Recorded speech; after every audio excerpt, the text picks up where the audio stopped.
저의 이름은 요한입니다. 세례 요한이 아니라 사도 요한입니다. 벌써 제 나이가 이미 80이 넘어버렸습니다. 제 별명은 예수님의 사랑받는 제자입니다. 12명 가운데서도 유독 예수님께서 저를 많이 아끼셨는지 제자들이 저를 향해서 사랑받는 제자라고 그렇게 불렀습니다. 예수님 십자가에 죽기 전 최후의 만찬 자리에 저는 그의 옆에 앉아 있었습니다. 예수님께서 십자가에 달려 돌아가실 때 예수님께서 마지막으로 7개의 말씀을 하셨는데 그 가운데 한마디는 저에게 하신 말씀이었습니다. 내 어머니 모친 마리아를 부탁한다는 말씀이었습니다. 저는 예수님의 사랑받는 제자입니다. 예수님께서 세상을 떠나신 후 저는 부활하신 주님을 만나고 예루살렘에 일정한 기간 거주했습니다. 그런데 그 당시에 예루살렘의 정치적 상황이 좋지 않았습니다. 계속해서 독립운동이 벌어지며 로마의 위협이 보통의 수준을 벗어나기 시작했습니다. AD 70년 예루살렘 성이 불타기 전에 저는 예수님의 모친 마리아와 함께 소아시아라고 하죠. 터키 지역으로 저의 거처를 옮기게 되었습니다. 에베소라고 하는 곳입니다. 저는 에베소에서 목회 활동을 했습니다. 여러분, 제가 쓴 편지 가운데 요한계시록이라고 있죠. 그 부분에 보면 7개의 교회들에게 보낸 편지 내용이 있습니다. 바로 그 7개 교회들은 모두 터키 에베소 근처에 있는 교회들입니다. 모든 저의 동료들은 떠났습니다. 베드로는 로마에서 십자가에 거꾸로 매달려 순교를 했습니다. 또 다른 가까웠던 제자 도마는 인도에까지 복음을 전하다가 순교했다는 소식을 전해 들었습니다. 이제 남은 것은 제자들 가운데 12명 가운데 저밖에 없습니다. 하나님께서는 왜 저를 많은 제자들 가운데 이렇게 나이 들 때까지 살려주셨을까? 그 이유가 무엇이었을까요? 하나님께서는 저에게 예수에 대한 기록을 남기게 하셨습니다. 그래서 제가 쓴 책이 요한복음입니다. 또한 3개 편지를 썼습니다. 요한 1서, 2서, 3서, 3통의 편지이지요. 그리고 장차 있을 날에 대한 요한계시록의 말씀까지 하나님께서는 저에게 제가 만난 예수에 대해서 그렇게 기록할 수 있도록 저를 오랜 동안 살려두신 것 같습니다. 오늘 여러분들에게 제가 썼던 편지 하나를 같이 좀 읽어드리고 싶습니다. 요한 1서, 조금 전에 여러분들이 읽었던 편지 내용인데요, 그 가운데 조금 쉽게 여러분들이 알아들을 수 있도록 그 편지 내용을 다시 한번 읽어드리겠습니다. 하나님 아버지께서 우리에게 베푸신 사랑이 얼마나 큰지 한번 생각해 보십시오.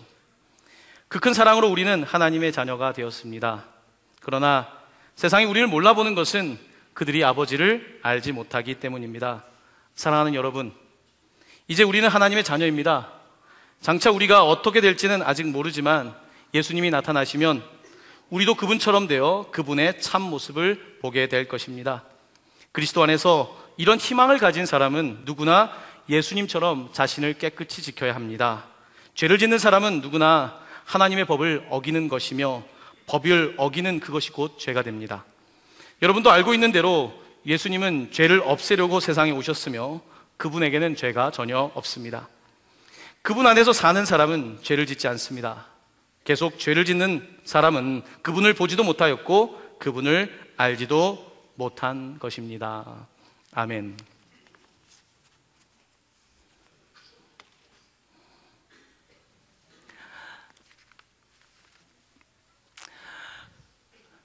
제가 잠시 요한에 대한 말씀을 드렸습니다. 요한이 80이 훌쩍 넘어서 편지를 쓰게 되었을 때 이 요한 1서에 많이 등장하는 단어 가운데 하나가 뭐냐면 My little children, 자녀들아, My little children. 80이 훌쩍 넘은 할아버지니까 우리 성도들을 향해서 My little children. 지금은 80세를 넘는 것이 흔한 시대지만 그 당시는 그렇지 않았습니다. 머리가 희끗한 요한은 자신이 섬기는 에베소에 있는 교회들과 또한 이렇게 수천 년 후에 만나게 될 여러분들과 함께 편지를 나누고 싶습니다. 그 편지의 호칭은 My Little Children, 나의 자녀들아입니다. 뿐만 아니라 요한이 사용하는 단어가 하나 있습니다. 그것은 사랑하는 자들아. 사랑하는 자들아.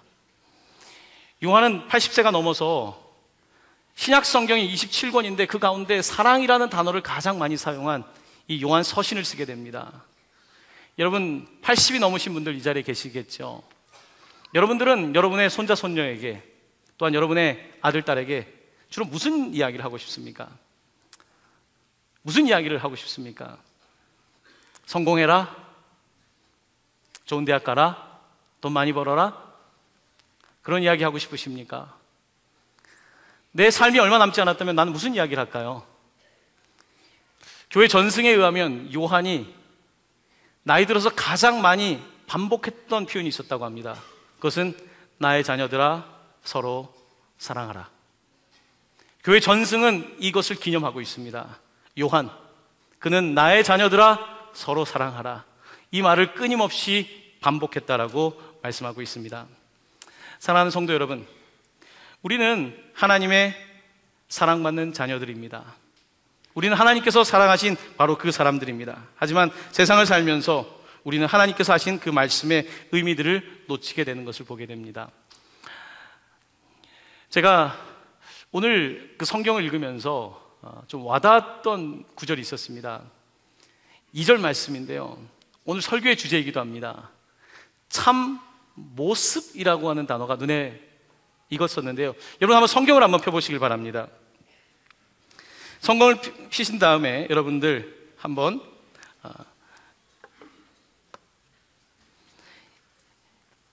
요한일서 2장 말씀을 함께, 요한일서 3장 2절 말씀, 그 9절 말씀을 여러분들과 다시 한번 같이 봉독하고 싶습니다. 우리 한번 같이 봉독할까요? 시작. 사랑하는 자들아, 우리가 지금은 하나님의 자녀라. 장래에 어떻게 될지는 아직 나타나지 아니하였으나 그가 나타나시면 우리가 그와 같을 줄을 아는 것은 그의 참모습 그대로 볼 것이기 때문이니. 아멘. 이상하게 이번 주에 이 참모습이란 단어가 자꾸 제 눈에 보였습니다. 여러분은 여러분의 참모습이 무엇이라고 생각하십니까? 우리 학생들이 있는데 내 참모습은 뭘까요? 내 진짜 모습. 네. 목사님이 저는 상담을 전공했기 때문에 청소년들을 미국에서도 상담을 한 적도 있고 한국에서도 상담을 한 적이 있습니다. 어떤 아이가 상담 중에 저의 마음을 참 아프게 했습니다. 참 똑똑하고 참 이 아이의 마음의 병만 고친다면 이 아이가 참 대단한 아이가 될 텐데 제 마음을 아프게 했습니다. 왜냐하면 아주 어릴 때부터 가정 환경이 어려웠고 또 왕따를 많이 당했기 때문입니다. 그래서 이 아이는 저에게 이런 말을 하더라고요. 저를 좋아하는 사람은 한 명도 없습니다. 저는 너무 못생겼고요, 제가 사라진다고 해서 누구도 신경 쓰지 않을 겁니다. 저는 지금 사실은 딱 죽고 싶습니다. 이게 우리 그 친구가 했던 이야기입니다. 이 아이는 자기의 참모습을 모르고 있습니다. 자기의 진짜 모습이 뭔지 모르고 나는 못생겼다, 나는 가치가 없다, 나는 아무 의미가 없다라고 하는 생각을 하며 살고 있더라고요. 왜 그럴까요? 그 이유는 여기에 있습니다. 여러분, 제가 거울을 하나 가지고 있습니다. 사람은 자기 얼굴을 보지 못하죠. 네. 거울을 통해서만 자기를 볼 수 있습니다. 그런데 사람은 태어나면서부터 거울이 있어요. 부모님이 거울이죠. 부모가 거울이 돼주는 것입니다. 청소년기에 접어들면 친구들이 거울이에요.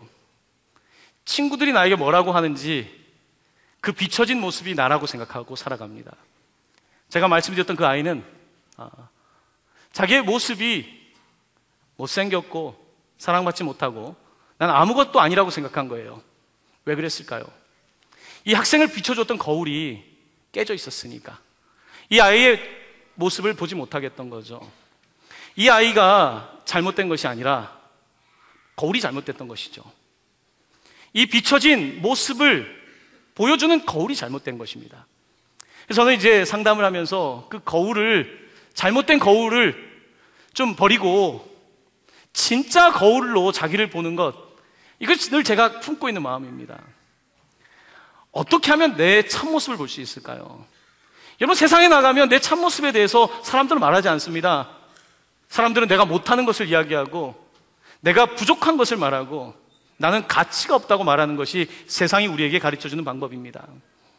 하지만 그것은 우리의 참모습이 아니라 거짓 모습, 세상이 우리에게 하는 거짓말, 사탄이 우리에게 하는 거짓말입니다. 하나님께서는 우리에게 그와 같은 거짓 모습이 아니라 참 모습으로 우리를 만드셨습니다. 성경은 하나님의 형상대로 여러분과 저가 지음을 받았다고 말씀하고 계십니다. 그런데 우리는 그 모습을 잃어버렸어요. 그 모습이 깨져버렸습니다. 데미지를 입은 것이죠. 하나님께서는 이와 같은 우리들을 위해서, 우리의 참 모습을 일깨워주기 위해서 누구도 상상해 볼 수 없는 인간을, 와, 저런 사람도 세상에 있나? 저런 사람도 있을까라고 하는 한 분을 보내주셨습니다. 그는 바로 하나님의 독생자 예수 그리스도입니다. 사람들은 예수를 보면서 저게 진짜 사람이구나, 저렇게 사는 것이 진짜 사람답게 사는 것이구나. 예수님께서는 하나님의 사랑을 말씀하셨을 뿐만 아니라 보여주셨고, 또한 그 말씀대로 주변에 있는 모든 사람들을 품으셨을 뿐만 아니라 여기에 계신 우리뿐만 아니라 교회 바깥에 있는 수많은 사람들을 위해서 십자가에 죽으시고 우리를 품어주신 것입니다. 바로 그 예수 그리스도를 통해서 우리는 정말 인간이 누구인지, 정말로 이 땅을 살아간다는 것은 어떤 뜻인지를 깨닫게 된 것이죠. 바로 그것이 예수 그리스도의 복음입니다. 오늘 요한은 예수님 가장 옆에서 예수님을 만났던 사람입니다. 그래서 요한이 우리에게 가르쳐주고 싶은 것은 그 예수의 참 모습을 바라보는 것, 예수의 모습을 바라볼 뿐만 아니라 예수의 모습을 만지고 그의 삶을 배우고 우리도 예수처럼 살아가는 것, 바로 이것이 요한이 오늘 편지를 쓰게 된 이유였던 것을 보게 됩니다. 여러분, 우리는 참모습을 많이 잃어버리고 삽니다. 여러분 어떻습니까? 어린아이들은 다 꿈이 있지 않습니까?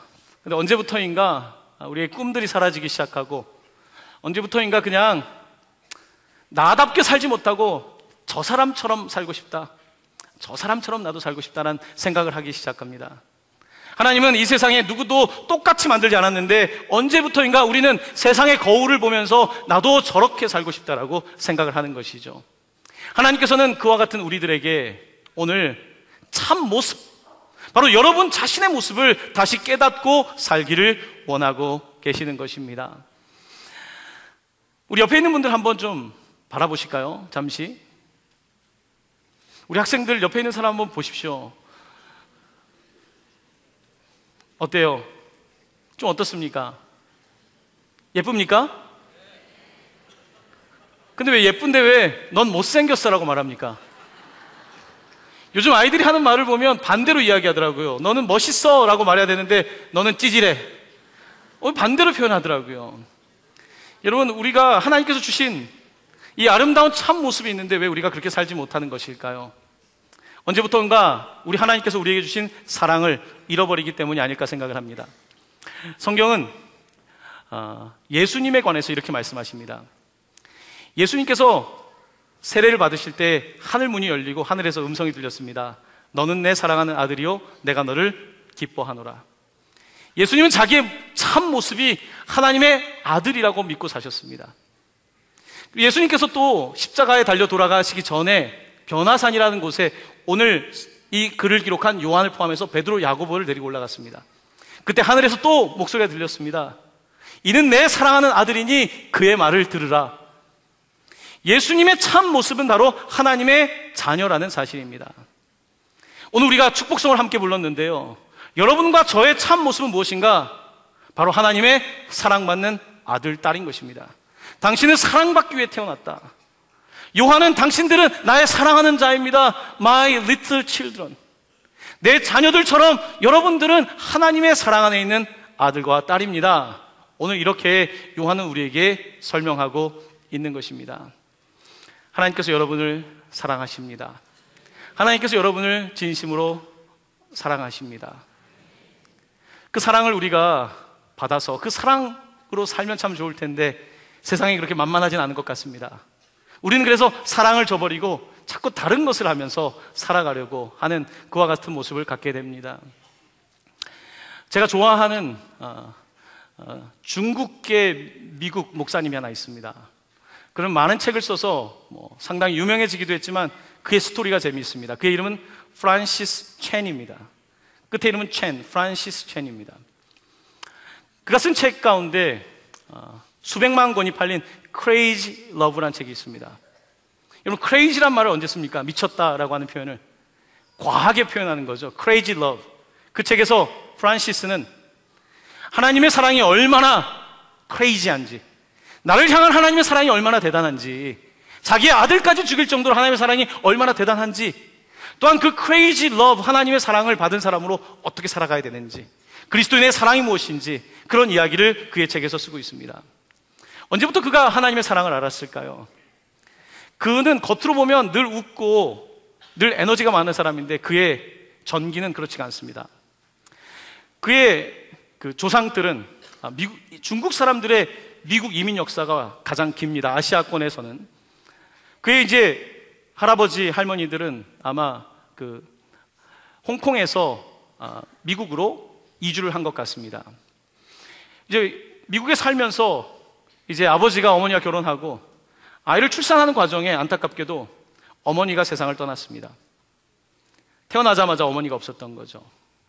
아버지가 이 아이를 혼자 키울 수가 없어서 친척들이 있는 할아버지, 할머니가 있는 홍콩으로 보내게 됩니다. 그래서 5살 때부터 홍콩에서 자라요.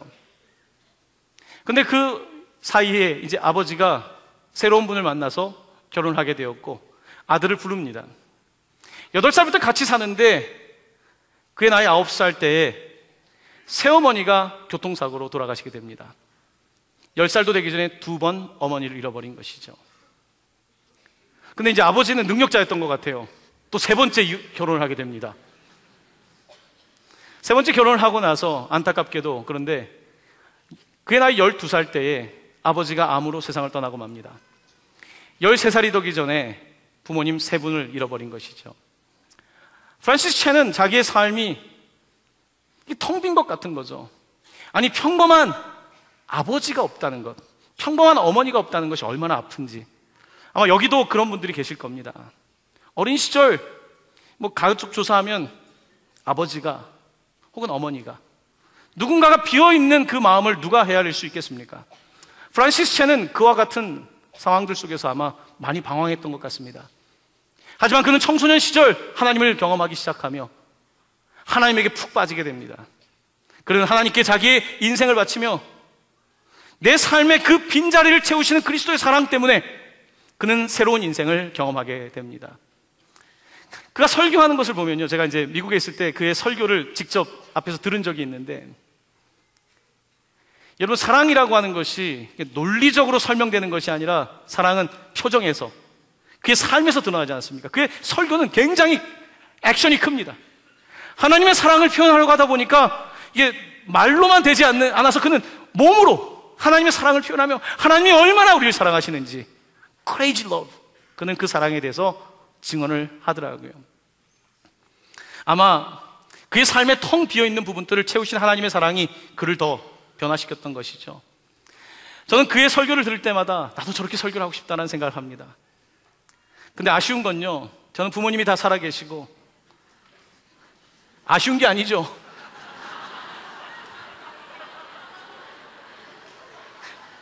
저는 이미 너무 많이 채워져 있기 때문에 그렇게까지 주님을 향한 사랑을 막 표현하는 게 부족해요. 정말 부모님이 없이 그렇게 살았던 프란시스는 하나님의 사랑에 대해서 어떻게든지 표현하려고 그렇게 표현하는 걸 보게 됩니다.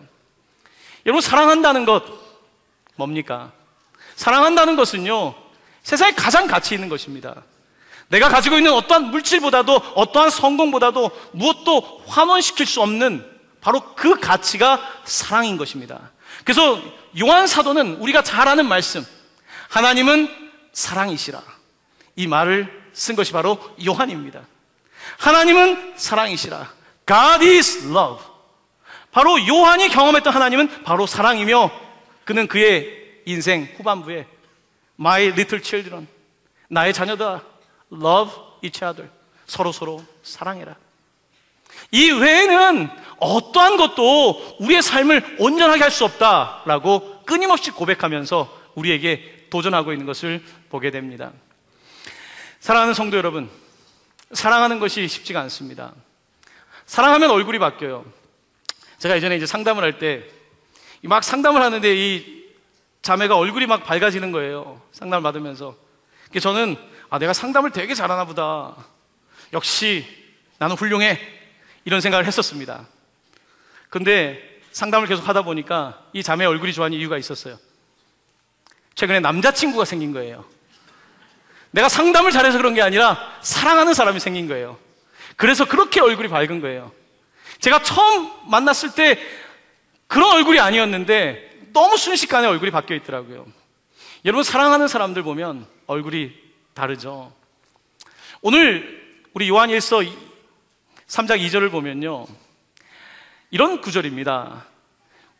예수님께서 나타나시면 우리가 그의 참 모습을 볼 텐데 그의 참 모습과 우리의 모습이 많이 닮아 있을 것입니다 라고 표현하고 있습니다. 제가 이 구절을 조금 더 쉽게 설명을 드릴게요. 이런 부부가 닮습니까? 닮지 않습니까? 부부가 닮기 싫은데도 닮아요. 아픈 현실이죠. 부부가 닮습니다. 부부는 왜 닮을까요?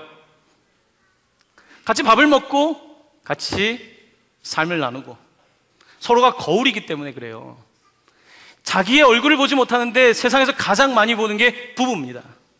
자기도 모르게 얼굴을 닮습니다. 오늘 요한 사도는 교회를 향하여 말합니다. 우리가 예수님을 만나게 될 때 예수님의 얼굴과 우리의 얼굴이 과연 닮아 있을까요? 내 얼굴이 과연 예수님의 얼굴과 닮아 있을까요? 여러분, 나이가 들면 얼굴에 책임을 지라고 하는데 과연 내가 주님 앞에 설 때 내 얼굴이 예수님을 닮아 있을까요? 여러분의 지금 얼굴은 어떻습니까? 저도 가끔 제 얼굴을 보다 보면요, 내가 왜 이렇게 뭔가 찌들인 얼굴일까? 내 안에 그리스도의 사랑은 어디 가고 어떨 때 분주하게 바쁘게 살고 있는 나 자신을 볼 때가 있습니다. 주님께서는 우리의 얼굴이 그분의 얼굴과 닮아 있기를 원하시는데요, 마치 부부가 닮은 것처럼 성경은 흥미롭게도 예수님의 사랑과 우리 교회의 사랑을 이끌어서 신랑과 신부에 비교하고 있습니다. 여러분, 저는 이제 주례를 많이 하는 편인데 주례를 할 때 꼭 이제 결혼하러 온 청년들을 보면 재밌는 게 참 많이 닮았어요. 얼굴도 닮은 경우가 많고요, 말하는 것이나 많이 닮았습니다. 자, 두 사람이 닮았는데 살면 더 닮아져요. 자, 우리가 지금 예수님을 과연 닮은 삶을 살고 있을까? 여러분, 우리의 예수님을 만날 때를 성경은 혼인잔치에 비유하고 있습니다. 혼인잔치. 자, 누가 먼저 입장합니까? 신랑 입장. 예수님께서 뚜벅뚜벅 신랑 입장. 자, 그리고 이제 여러분과 저의 순서입니다. 신부 입장. 신랑이 저처럼 서서 신부가 걸어오는 것을 보시는데 여러분, 예수님의 표정이 어떠실 것 같습니까? 나를 보는 예수님의 표정이 어떨까요? 여러분, 사랑하는 사람은요, 정말 얼굴이 표현할 수 없을 정도의, 당신이 나의 아내가 된 것에 대해서, 당신이 평생 내 옆에 있는 것에 대해서 말할 수 없는 표정으로 그 아내가 들어올 때에 그걸 바라보고 있는 거 아닙니까? 우리 주님께서 우리를 그렇게 바라보신다는 거예요. 사랑의 표정으로. 여러분, 웃는 게 부부가 닮았어요. 근육이 닮은 거예요. 얼굴에 가장 근육이 많다고 하지 않습니까? 주님의 눈빛과 우리의 눈빛이 만날 때, 주님과 더 교제할 때 우리 가운데 점점 닮은 모습, 신랑과 신부가 닮은 것처럼 주님과 우리가 닮은 그 사랑의 관계를 우리가 갖기를 성경은 그렇게 원하고 있는 것입니다. 여러분은 모두 하나님의 자녀입니다. 하나님의 자녀, 여러분들 하나님을 어떻게 부르십니까? 아버지라고 부르세요. 성경에 보면 우리가 예수님의 십자가의 그 구원을 통해서 양자가 됐다 그러죠. 양자 아시죠? 어답션. 이제 양자가 된 거죠. 자, 그런데 오늘 내가 어느 집에 양자가 됐어요. 자, 부모님이 계세요. 아버지에게 처음부터 아버지란 말이 나와요? 내가 양자로 첫날 갔는데 아버지란 말이 나옵니까? 아버지란 말이 어색해요. 굉장히 어색합니다. 아직 관계가 많이 만들어지지 않은 거죠. 여러분, 기도할 때 하나님 아버지라 부를 때 여러분 어떻습니까? 그냥 마지못해서 그냥 아버지라고 부르십니까? 아니면 하나님 아버지? 우리 교회 장로님 가운데 항상 기도하실 때 아버지, 아버지. 아마 어린 시절에 아버지를 잃었겠죠. 아버지를 부르는 것이 그냥 부르는 것이 아니라 나의 아버지. 예수님께서는 평생 하나님 부를 때 아바 아버지, 십자가 앞에서도 아바 아버지, 내 아버지. 우리 주님께서는 나의 자녀, my son, 내 아들. 바로 이것이 하나님과 예수님의 관계였고, 예수님께서는 바로 그 관계를 여러분과 제가 갖기를 원하고 계시는 것입니다. 우리가 아무리 세상에서 잘 산다고 해도요, 사랑하지 못하면 인생의 의미가 있겠습니까? 우리 가장 인생의 위대한 목적은 하나님을 사랑하는 것. 하나님을 사랑하게 되면 또 이웃을 사랑하게 됩니다. 또한 나를 사랑하게 되고, 이 사랑이 우리의 삶을 온전하게 하는 것입니다. 사랑하는 성도 여러분, 우리 함께 더욱더 사랑하기를 원합니다. 옆에 있는 지체들을 더 품기를 원합니다. 우리의 자녀들을 품고 어르신들을 품고 우리 오이코스, 우리 함께 가족 같은, 그와 같은 사랑으로 아름다운 사랑을 채워가는 우리 모두가 되기를 예수님의 이름으로 간절히 축원합니다. 아멘.